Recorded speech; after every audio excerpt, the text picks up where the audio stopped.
د جبهې مقاومت مشر احمد مسعود وایي موږ د افغانستان د ورانولو طرحو ته غاړه نږدو.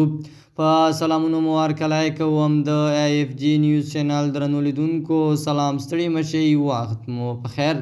پام مو راګرځوم د دې ساعت مهم خبر ته په سر کېدونه کوم. ملګرو که مو چینل نوي سبسکرایب کړی د مهمو خبرونو لپاره در سره AFG نیوز چینل په درنښت سره سبسکرایب کړئ.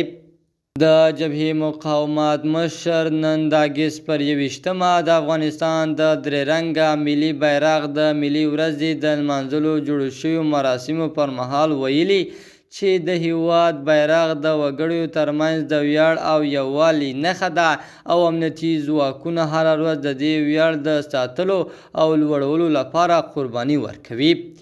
احمد مسعود ویلي موږ به د افغانستان هغه ویجاړونکو پلانونو ته ځان ونه سپارو چې بهرانیان او تروریستي شبکې ورته هڅې کوي او غواړي دغه هیواد د جګړې پر ډګر بدل کړي.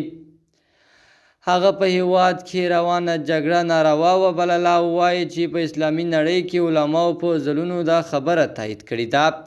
هغه وایي په اسلامي نړۍ کې دیني عالمان په ځانګړې توګه د سعودي عربستان په وروستۍ ناسته کې چې پکې د پاکستان علماو هم برخه اخیستې وه ټینګار وکړ چې د افغانستان روانه جګړه هیڅ اسلامي مشروعیت نه لري.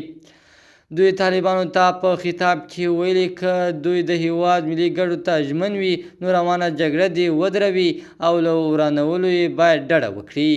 احمد مسعود وایي آیا تاسې د افغانستان ملي ګټو ته ژمن یاست یا شبکې ته؟ آیا تاسې غواړئ د نفاق تخم وکړي او ملي جوړجاړی بنیادونه له منځه یوسي او که جوړوئ یې؟